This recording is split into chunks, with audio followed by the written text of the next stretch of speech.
Assalamualaikum warahmatullahi wabarakatuh. Perkenalkan, saya Kori Ardiansyah, mahasiswa PPG Universitas Islam Negeri Salatiga. Hari ini, tanggal 6 Mei 2025, saya akan menampilkan proses pembelajaran di kelas dengan video yang akan saya buat dengan materi berjudul proses berdirinya Daulah Umayyah di Damaskus dengan model pembelajaran IPEK. Assalamualaikum warahmatullahi wabarakatuh. Waalaikumsalam warahmatullahi wabarakatuh. Apa kabarnya hari ini? Alhamdulillah.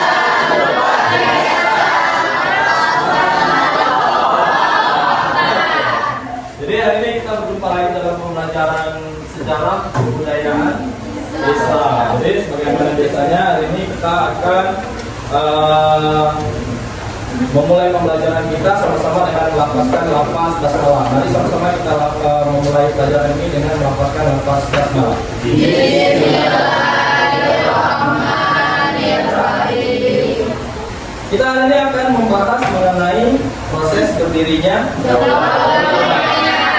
Tapi sebelumnya Pak akan mengecek kehadiran para peserta didik semuanya hari ini yang ada di kelas 11. Aditya Wijaya. Pak. Kenapa kepalamannya? Kenapa Dit?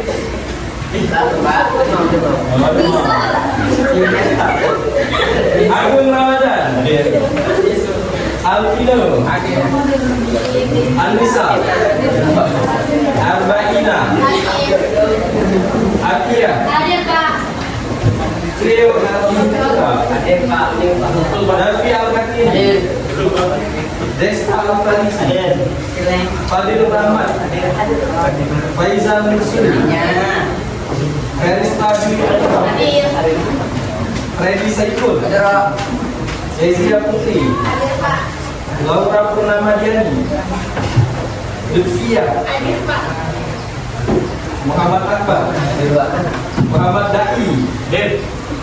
Muhammad Fazli. Tria Christian. Winnie Monica. Hadir Pak. Yesi Fitria. Saya Pak. Oke, berarti semuanya hadir hari ini ya. Peserta didik sekalian, alhamdulillah semuanya hadir. Tidak ada yang sedang demam, ada yang sedang sakit. Selain hadir bagi kongres. Bejo nggak ada? Oh bisul. Jadi mendoakan supaya besoknya hadir segera sembuh. Semuanya dalam keadaan rapi, kelas juga dalam keadaan bersih. Jadi hari ini kita akan memulai pembelajaran tentunya dengan kenyamanan yang tinggi karena suasananya sangat mendukung untuk proses pembelajaran. Tapi sebelum masuk kepada proses berdirinya Daulah Umayyah, Bapak ini menyampaikan pengantar berupa materi kita yang telah lalu, misalnya seperti kita ingat ada 4 Khulafaur Rasyidin ya. Yang pertama ada Khalifah Abu Bakar As-Siddiq, yang kedua Khalifah Umar bin Khattab, yang ketiga Utsman bin Affan, yang keempat adalah Ali bin Abi Thalib. Nah, bagaimana sistem yang diterapkan dalam pemerintahan keempat Khalifah zaman Khulafaur Rasyidin? Seperti kita ketahui yang diterapkan adalah sistem pemerintahan yang mengedepankan musyawarah. Nah, ketika Khulafaur Rasyidin itu berakhir, maka muncul era baru yang dikenal dengan era Daulah Bani Umayyah. Nah, Bani Umayyah sudah tidak lagi menerapkan sistem sebagaimana sistem pemerintahan yang diterapkan oleh Khulafaur Rasyidin. Nah, bagaimana sistem pemerintahannya nanti akan kita bahas ya. Jadi secara asas pemerintahan itu tidak lagi seperti yang diterapkan oleh Khulafaur Rasyidin. Kemudian selanjutnya Daulah Umayyah itu adalah dinasti Islam pertama yang tidak lagi mengikuti sistem kekhalifahan karena dia sudah menggunakan sistem yang berbeda. Karena didik serta sekalian akan menelaahnya ya. Kemudian Daulah Umayyah itu sebenarnya juga memiliki peran penting sebagaimana perannya dari Khulafaur Rasyidin. Apa peran yang paling menonjol dari Bani Umayyah? Misalnya menyebarkan bahasa Arab. Kenapa bahasa Arab itu penting untuk disebarkan? Karena bahasanya Al-Quran itu salah satunya. Jadi pada masa Daulah Umayyah itu dibuat sebuah kebijakan bahwa semua wilayah yang dikuasai Umayyah dia harus menggunakan bahasa Arab. Bapak akan menyampaikan tujuan pembelajaran kita hari ini. Tujuan pembelajaran hari ini adalah para peserta didik semuanya. Jadi anak-anak semuanya di sini nanti Pak harapkan mampu menelaah. Nah, ini yang pertama adalah mengidentifikasi, kemudian mampu menjelaskan, mampu menganalisis, ya, mampu mengevaluasi. Itu semua yang akan kita Pak coba anak didik semua terapkan supaya nanti kita bisa menelaah proses berdirinya Daulah Umayyah di Damaskus. Pernah dengar Damaskus? Pernah. Damaskus itu adalah ibu kotanya negara Suriah sekarang, ya. Kemudian ada tahapan pembelajaran. Tahapan pembelajaran kita hari ini yang pertama nanti akan Bapak tampilkan video. Jadi nanti kita akan sama-sama tonton videonya. Setelah nonton video nanti ada analisis yang akan kalian lakukan, ada telaah yang akan kalian lakukan. Jadi akan ada pembuatan kelompok. Nanti akan Pak kelompokkan masing-masing. Kemudian kita harus mencari informasi terkait materi yang sudah dipilih nantinya. Jadi nanti kalian akan mengirimkan perwakilan, masing-masing kelompoknya mengirimkan perwakilan satu orang ke depan dan mengambil undian materi. Jadi apapun yang diambil nanti oleh perwakilannya itu yang harus ditelaah di kelompoknya masing-masing. Kemudian ada presentasi di kelompok asal. Jadi nanti satu orang akan mempresentasikan dengan kelompoknya, memberikan pemahaman kepada kelompoknya masing-masing terlebih dahulu. Setelah itu kemudian baru membacakan hasilnya ke depan. Jadi seperti sedang presentasi, jadi dibacakan. Kemudian yang terakhir nanti ada tahapan refleksi materi. Pak akan memberikan pertanyaan-pertanyaan. Nanti silakan kalian untuk menjelaskannya. Bisa dipahami sampai sini? Bisa. Ada masukan terkait tahapan pembelajaran? Apa yang perlu ditambahkan? Atau sudah cukup? Sudah cukup, ya. Oke, baik. Barangkali itu ya untuk tahapan pembelajaran sudah Pak sampaikan. Selanjutnya kita akan melihat video yang akan Pak sayangkan. Pertama, videonya tentang proses berdirinya dinasti Umayyah atau Daulah Umayyah di Damaskus. Video yang kedua nanti tentang Muawiyah bin Abu Sufyan. Pernah mendengar tokoh bernama Muawiyah bin Abu Sufyan? Pernah, ya. Jadi dia salah satu sahabat yang sangat populer di kalangan tabi'in, ya. Oke, silakan menyaksikan dan diamati dengan seksama.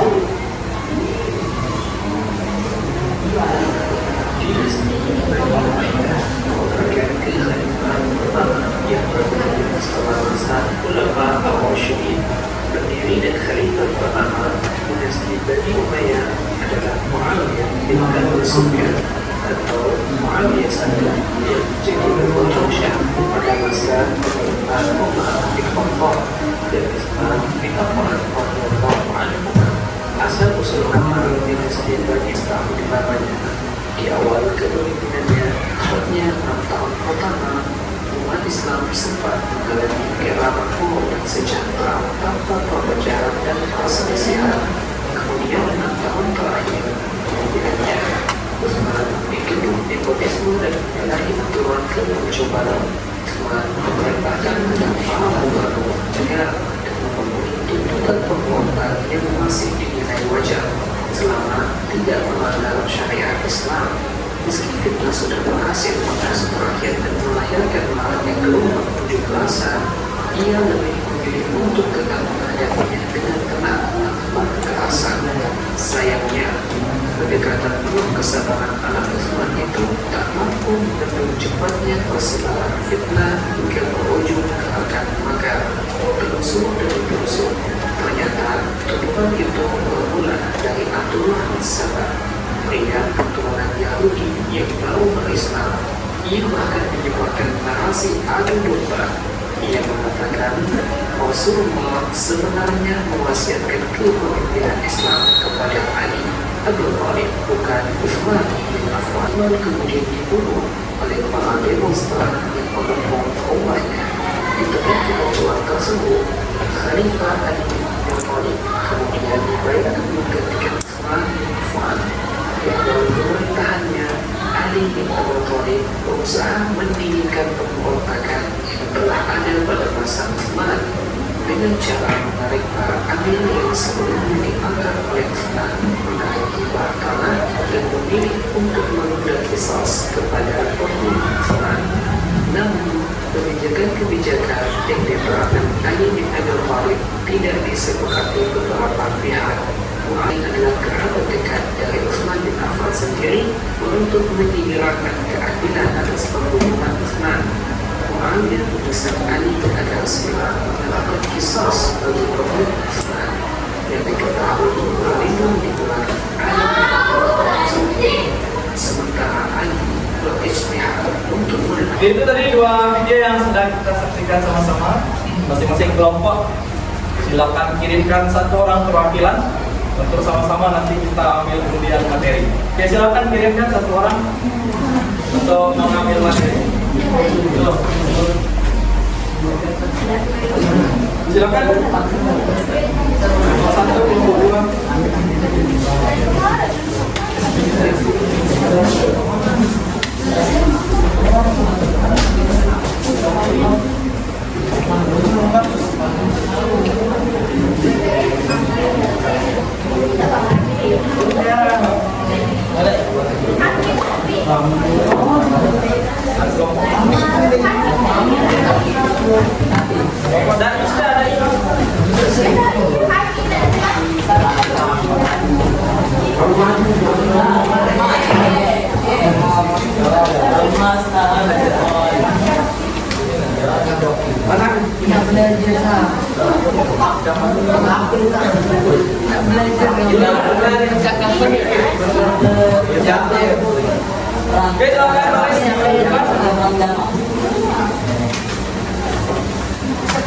Kita hitung sama-sama untuk membuka materi yang sudah diambil oleh teman-teman. 10, 3, 2, 1. Oke, kelompok Baina akan membahas peristiwa tahkim. Kemudian kelompok Anissa akan membahas tentang peristiwa perang Siffin. Kelompok Nadia akan membahas tentang sosok Muawiyah bin Abi Sufyan. Kelompok Adit akan membahas penelaahan mengenai perang Jamal. Dan yang terakhir kelompok Dai akan membahas tentang Amul Jamaah. Oke, silakan tepuk tangan untuk teman-teman.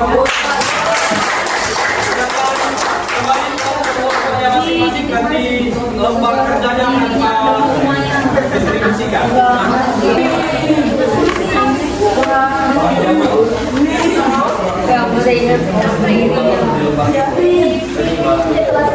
Amul Jamaah.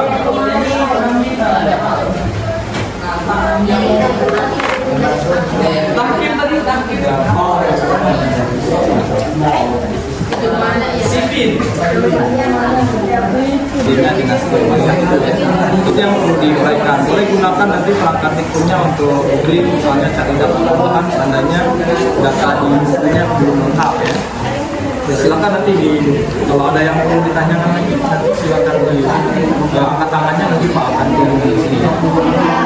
Silakan dipanjangkan.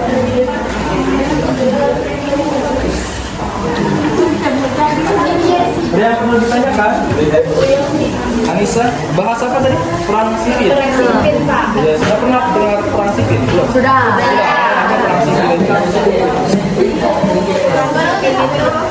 Ada di buku ya? Ada, Pak. Siapa yang bertarung dalam perang Siffin itu yang perlu diuraikan nanti ya? Siapa yang bertarung, kapan terjadinya? Kalau pernah kita bahas itu kan ada namanya 5W, 1 H. Itu dari kalian sendiri biasa namanya apa, kapan, di mana, bagaimana, terus siapa, Bagaimana? Jadi itu yang harus dipenuhi. Jadi untuk menemukan sebuah peristiwa itu secara komplit ya. Jadi kalau kita dapat menemukan 5W dan 1H, maka peristiwa itu akan komplit untuk kita pelajari. Itu barangkali kalau saran dari Pak, nanti silakan untuk ditelaah lebih dalam. Kalau ada yang perlu ditanyakan, akan ditanyakan dengan Pak. Oke, Pak. Selamat bekerja. Nah, ada yang perlu ditanyakan? Tadi bahas tentang perang Jamal, sudah progres ya? Amul Jamaah. Amul Jamaah adalah peristiwa penting dalam sejarah Islam yang benar, mencerminkan pengorbanan kasar hati pada umat. Oke, materinya harus diperdalam lagi bagaimana proses terjadinya Amul Jamaah, di mana tempat terjadinya itu perlu ditekankan ya, supaya nanti teman-teman bisa menerima datanya dengan jelas. Ada yang ingin ditanyakan materinya? Sementara tidak ada ya. Oke, silakan dikerjakan. Ini kelompok bahasa apa tadi? Perang Jamal. Oh, sudah OTW. Perang Jamal. Perang Jamal satu peristiwa penting dalam sejarah Islam. Ya, sebenarnya setiap peristiwa dalam sejarah Islam itu penting ya. Ada apa dalam perang Jamal itu diterangkan? Yang data kalian temukan apa sih perang Jamal itu? Perang antara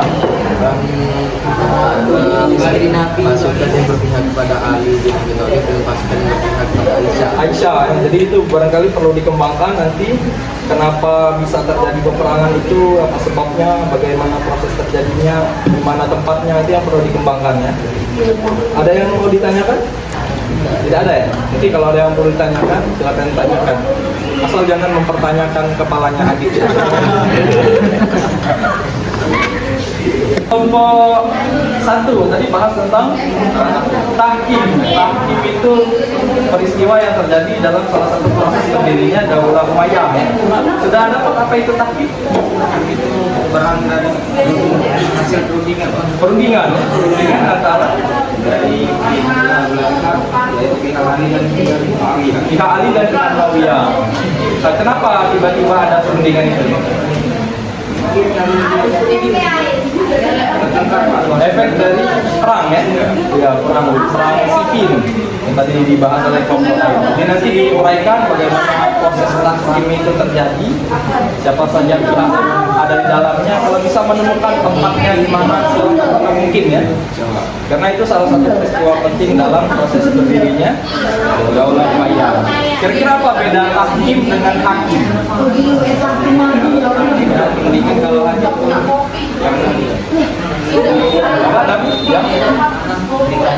yang memberi keadilan. Kalau tahkim kan prosesnya, kalau hakim adalah orang yang memutuskan. Jadi itu kira-kira gambarannya. Jadi artinya tahkim itu ada hubungan dengan kata hakim.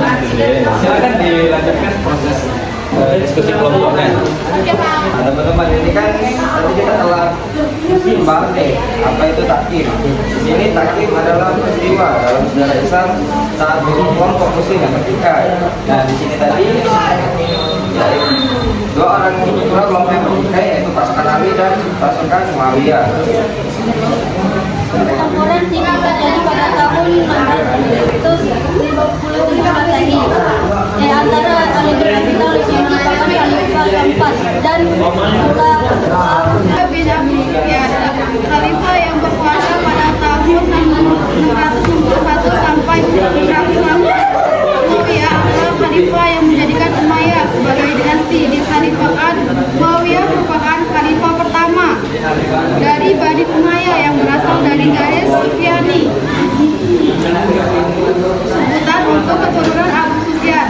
Abi Muawiyah pertama ditunjukkan untuk menjadi gubernur Syria pada tahun 639 Masehi oleh Khalifah Jamal adalah suatu peristiwa penting dalam sejarah awal Islam pada tahun 656 Masehi.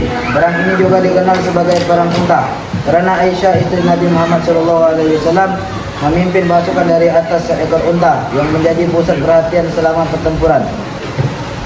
Perang ini berlokasi di dekat kota Basrah yang sekarang berada di wilayah Irak bagian selatan.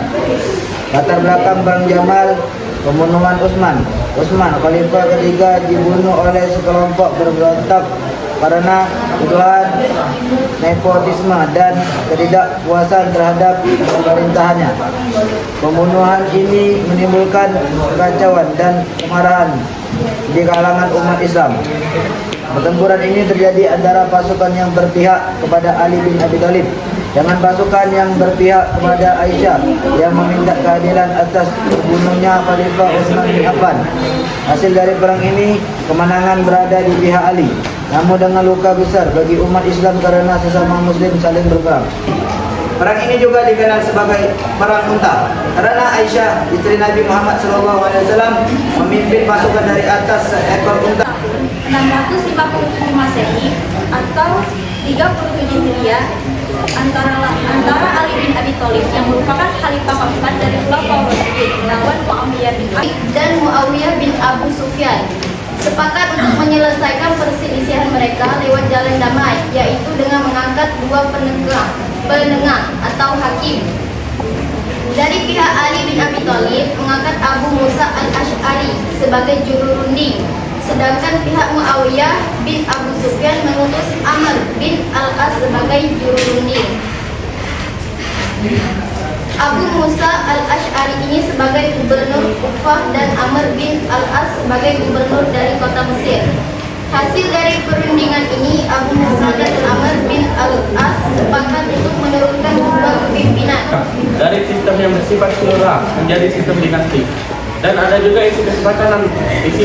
Jadi, Muawiyah bin Abu Sufyan adalah khalifah yang berkuasa pada tahun 691 Masehi hingga 680. Muawiyah adalah khalifah yang menjadi Umayyah sebagai dinasti di kekhalifahan. Muawiyah merupakan khalifah pertama dari Bani Umayyah yang berasal dari garis keturunan Sufyan. Sebutan untuk keturunan Abu Sufyan bin Harb. Dari Muawiyah pernah ditunjuk untuk menjadi gubernur di Syria pada tahun 630. Akan kumpulkan LKPD-nya masing-masing yang sudah Pak berikan di kelompok 1, kelompok 2, kelompok 3.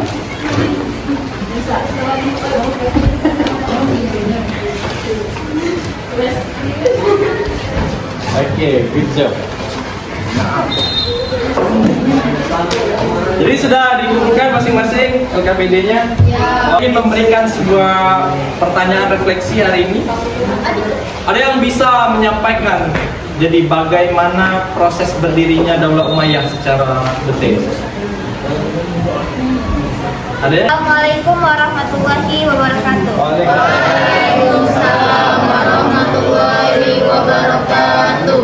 Baik, di sini saya akan menyimpulkan hasil materi pembelajaran kita pada hari ini, yaitu tentang Daulah Umayyah. Daulah Umayyah dilatar belakangi oleh berbagai faktor, termasuk peristiwa perang, yaitu perang Siffin dan perang Jamal. Perang Siffin merupakan pertempuran antara Ali dan Muawiyah yang menghasilkan tahkim. Penyelesaiannya melalui arbitrase yang justru memicu perpecahan dan pembentukan koalisi. Kemudian perang Jamal, yaitu pertempuran yang terjadi antara pasukan Khalifah Ali bin Abi Thalib melawan pasukan yang dipimpin oleh Aisyah. Akhir dari materi ini adalah tentang Umul Jamaah, yaitu penyerahan kekuasaan dari Hasan bin Ali kepada Muawiyah pada tahun 661 Masehi. Mungkin itu saja kesimpulan yang dapat saya ambil dari materi. Berdirinya Daulah Umayyah yang dapat saya tanggapi, yang pertama ada perang Jamal, kedua perang Siffin, ketiga Tahkim, yang keempat Amul Jamaah. Sekian itu saja yang dapat saya tanggapi. Saya akhiri, wabillahi taufiq wal hidayah. Wassalamualaikum warahmatullahi wabarakatuh. Waalaikumsalam.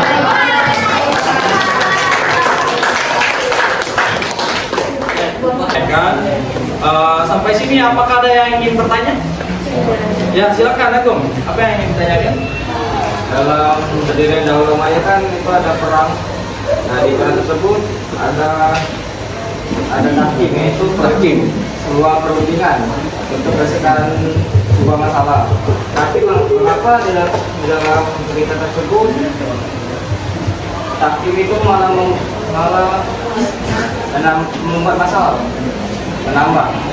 Ya, oke, pertanyaan yang bagus ya. Jadi tahkim itu adalah sebuah proses perundingan, di mana perundingan itu tujuannya adalah untuk menyelesaikan sebuah masalah. Tapi dikatakan hasil dari pencarian kelompok 1 dikatakan bahwa tahkim itu justru menimbulkan masalah. Jadi tujuannya untuk memecahkan masalah, tapi justru menimbulkan masalah. Nah, kenapa itu bisa terjadi? Kalau kita lihat dulu dari proses berdirinya Daulah Umayyah tadi, kita sekalian simpulkan bersama-sama ya. Yang pertama ada namanya Perang Jamal.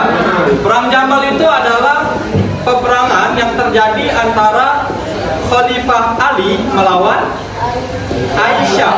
Kenapa tadi disebut Perang Jamal? Karena Aisyah menunggangi onta. Nah, itu kenapa disebut Perang Jamal? Karena bahasa Arabnya onta adalah Jamal.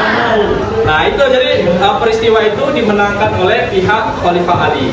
Kemudian yang kedua ada namanya Perang Siffin. Siapa yang terlibat dalam Perang Siffin? Muawiyah dengan Khalifah Ali. Nah, jadi dalam Perang Siffin itu berlarut-larut panjang. Akhirnya salah satu pihak dari pihak Muawiyah menyampaikan bahwa perang harus dihentikan dan dilanjutkan dengan perundingan. Itu yang disebut dengan peristiwa tahkim. Apa itu tahkim? Perundingan antara dua pihak yang diwakilkan oleh pihak lain. Jadi dua pihak itu yang bertikai adalah Muawiyah dan Ali, tapi yang berunding bukan Muawiyah dan Ali, tapi perwakilannya masing-masing. Muawiyah tadi diwakilkan oleh Mus'ab bin tidak salah, Amr bin As. Siapa itu Amr bin As? Gubernur dari Mesir. Sedangkan pihak kedua, pihak Ali, diwakilkan oleh Musa al-Ash'ari, Gubernur Basrah. Jadi dua orang ini yang mewakilkan perundingan antara Ali melawan Muawiyah. Tapi kenapa peristiwa tahkim dengan tujuan memecahkan masalah justru dianggap menambah masalah? Karena dalam proses tahkim, ketika pihak pihak Ali mengundurkan Ali sebagai khalifah, pihak Muawiyah justru tidak mengundurkan Muawiyah sebagai gubernur, tapi justru mengangkat Muawiyah sebagai khalifah yang baru. Makanya kemudian menimbulkan permasalahan baru. Sedangkan pihak pendukung Ali ketika Ali wafat mengangkat anaknya Ali sebagai khalifah. Siapa anaknya Ali? Hasan bin Ali sebagai khalifah. Makanya terpecah lagi menjadi dua pihak. Baru tadi disampaikan oleh kelompoknya dai. Ada yang terakhir namanya peristiwa Amul Jamaah. Amul itu tahun, jamaah adalah persatuan. Berarti Amul Jamaah adalah tahun persatuan. Kenapa dikatakan tahun persatuan? Karena Hasan bin Ali yang tadi dikatakan dai menyerahkan kekuasaan kepada Muawiyah bin Abu Sufyan dengan catatan tadi disampaikan oleh dai. Satu, tetap berpegang teguh kepada Al-Quran dan Sunnah dalam memimpin sebagai khalifah. Yang kedua, posisi khalifah tidak dijadikan sebagai warisan, artinya tidak boleh turun-temurun. Yang ketiga, pendukung Hasan itu harus diberikan pengampunan atau bahasa kerennya amnesti. Amnesti pernah dengar ya? Jadi harus diberikan pengampunan. Jadi jangan mentang-mentang tidak mendukung Muawiyah pada masa pasca tahkim, justru akhirnya dimusuhi. Jadi Masud Hasan diampuni semua karena takutnya dianggap memberontak, dan pemberontak itu boleh dihabisi. Dikhawatirkan Hasan di situ ya. Sampai sini ada yang mau ditanyakan lagi? Sudah cukup?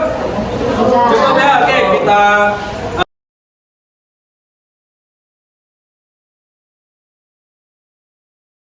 minggu depan akan membahas materi tentang para khalifah yang berpengaruh dalam dinasti Umayyah. Jadi ada khalifah-khalifah yang berhasil dari 14 khalifah. Kita akan membahas 4 khalifah. Nah, siapa saja 4 khalifah itu yang akan kita bahas di minggu yang akan. Oke, sampai sini Pak ucapkan terima kasih banyak. Kita tutup sama-sama dengan melafazkan lafaz hamdalah.